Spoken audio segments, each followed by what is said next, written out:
tanggung jawab begitu ya, walaupun dari bata merah, tapi kalau karyanya ini didasari dengan kedisiplinan ya, tanggung jawab, pasti menghasilkan karya cipta yang luar biasa.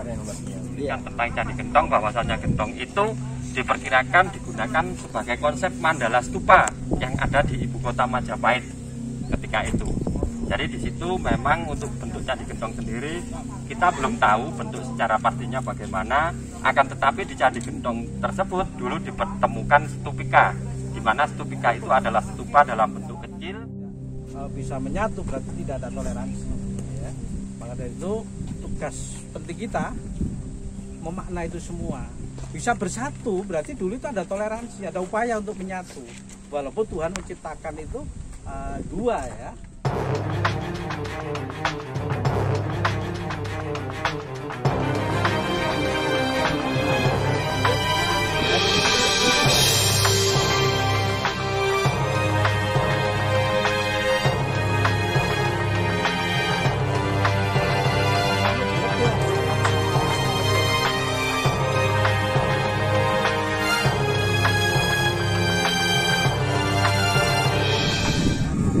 Utara ya.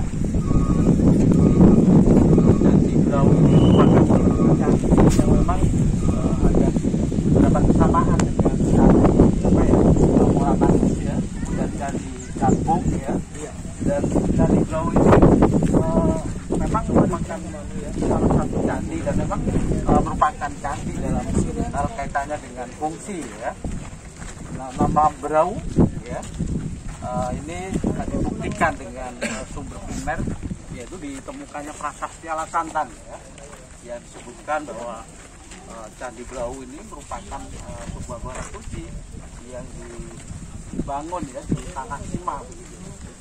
Nah, Candi Brau ini dengan kurang tinggi ya 26,5. Memang bagian atapnya ini merupakan bentuk stupa yang dipilirkan ya.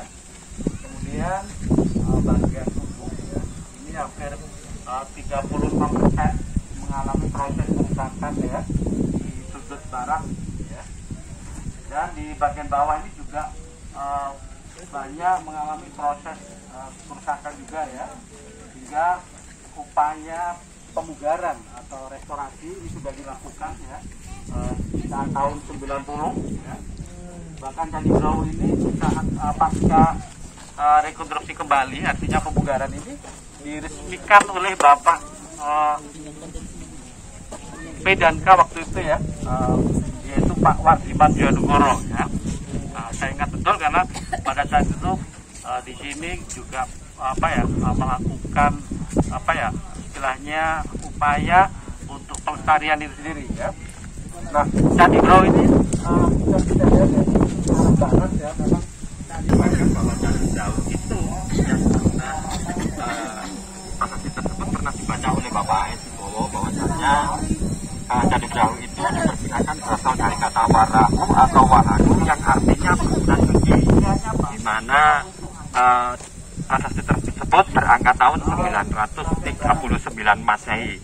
Nah, jadi hal ini menunjukkan bahwasannya Candi Brau ini diperkirakan pada saat perpindahan Pusidok dari Jawa Tengah ke Jawa Timur itu baru mencari sebuah tempat yang digunakan untuk mewujudkan bangunan suci, kemudian didirikanlah Candi Brau ini.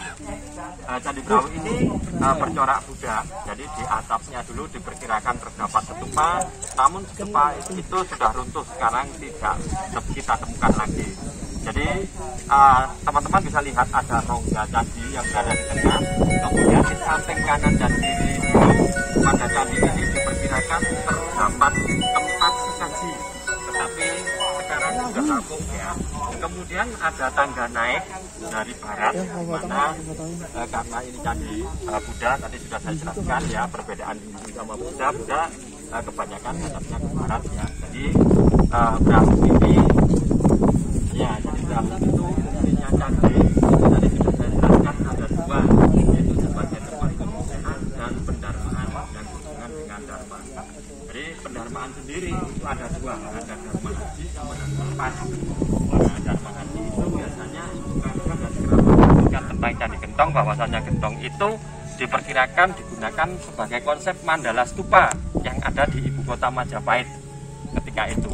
Jadi di situ memang untuk bentuk Candi Gentong sendiri kita belum tahu bentuk secara pastinya bagaimana, akan tetapi di Candi Gentong tersebut dulu ditemukan stupika, di mana stupika itu adalah stupa dalam bentuk kecil yang biasanya terdapat lempengan mantra atau doa untuk upacara keagamaan umat Buddha. Brahu itu berasal dari kata warahu atau waharu yang artinya bangunan suci.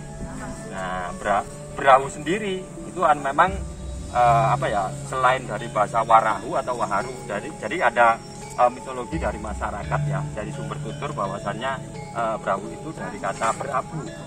Nah, karena di dalamnya itu pernah dilakukan penelitian ya, cek. Nah, itu terdapat karbon arang yang pernah dicek di Badan Atom Nasional.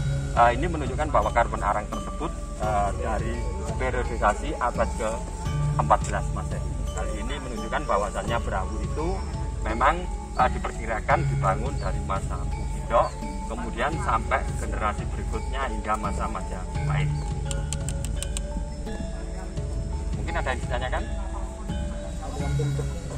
Untuk bentuknya memang ya tadi sudah saya jelaskan, bangunan ini berbentuk sebenarnya tipenya menara ya, karena dulu diperkirakan di atap kan ada stupa.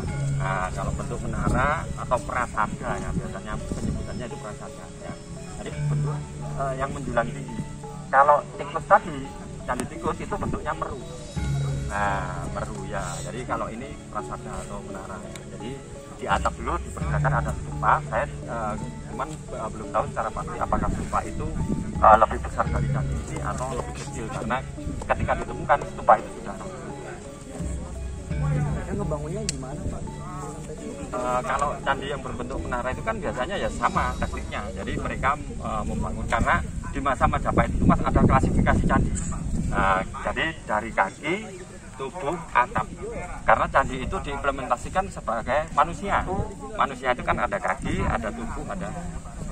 Dari konsepnya diperkirakan seperti itu. Kalau yang itu Pak, lancip di atas? Yang atas itu untuk penangkal petir ya. Jadi istilahnya dipasang yang baru, yang kecil-kecil.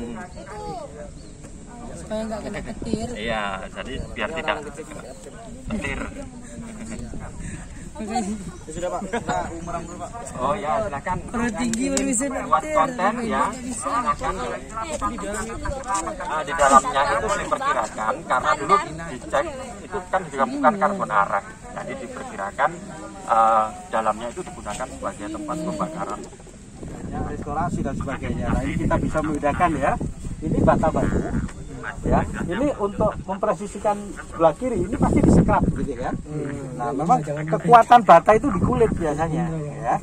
Nah, kalau bata lama coba ini usianya abad 9 sampai sekarang berapa tahun begitu ya. Ternyata justru batanya ini memang bagian luar itu ada proses ya, korosi dan sebagainya ya. Tapi minimal bata lama ini kelihatan padat dan kokoh ya. Nah, di sini teknologi kaitannya dengan kearifan Nusantara tadi. Jadi karya cipta ini pasti ya didasari ada sabar, ada tekun, telaten. Intinya sekarang ini disiplin gitu ya, paham ya, disiplin ya. Karena disiplin itu pasti ada istilah tanggung jawab begitu ya. Walaupun dari bata merah, tapi kalau karyanya ini didasari dengan kedisiplinan ya, tanggung jawab, pasti menghasilkan karya cipta yang luar biasa. Iya. Paham ya? Nah, ini apapun ya, kita juga mengapresiasi yang kita sudah terbaik. Kalau sudah kita bisa bergeser ke utara ya, karena di utara nanti ada yang perlu kita sampaikan juga. Atau tidak, yang jelas arang ini dari data kajian menyebutkan pertanggalannya ini abad 14 gitu ya. Maka dari itu Candi Brahu ini sebuah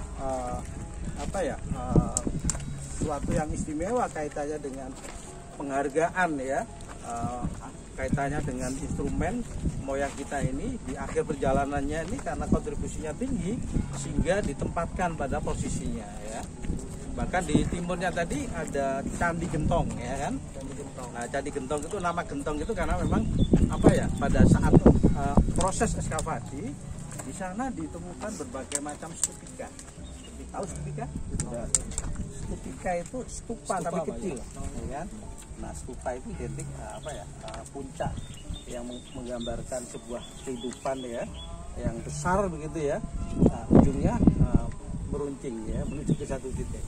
Kalau satu ini berarti ya, Tuhan, ya, stupa ya, atau ratna, atau kuba dan sebagainya ya, tempat-tempat suci sebagai sarana mandala suci ini selalu identik dengan tadi apa ya, dalam kehidupan ini ada apa triloka tadi ya, manusia disucikan, kemudian swarloka yang berkehidupan sesuai dengan keyakinan masing-masing. Nah, Candi Brau ini tidak lepas dari itu semua ya.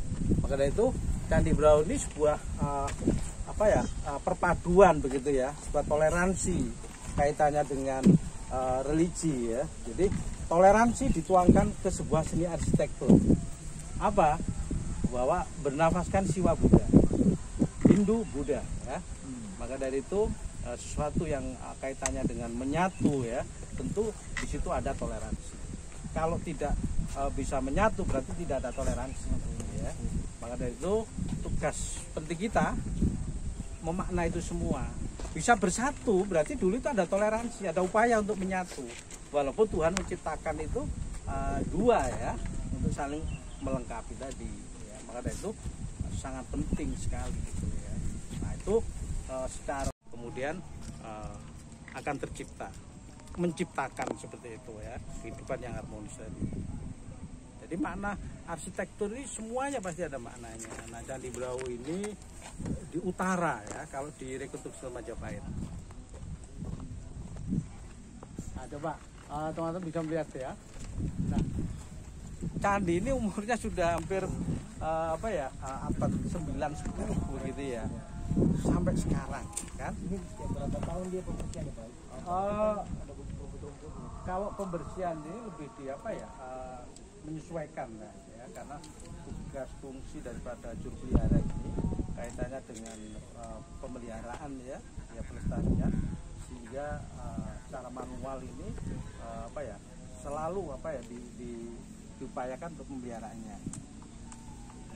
Karena di tempat terbuka tentu volumenya untuk pemeliharaan ini cukup tinggi. Beda dengan yang di gedung tadi ya, di tertutup ya, kemudian di sana juga terlindung ya. Makanya semua upaya pemeliharaan dan pelestarian ini menyesuai dengan semacam standar operasionalnya.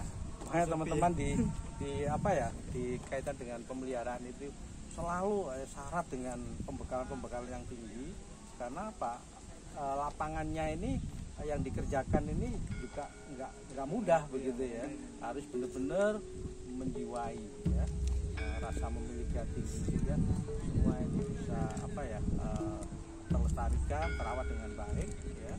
Dan karena tugas ini juga kedepannya semua ini demi untuk perjalanan ke depan ya. Jangan lupa subscribe, like, dan komen channel Hamba TVAE. Terima kasih.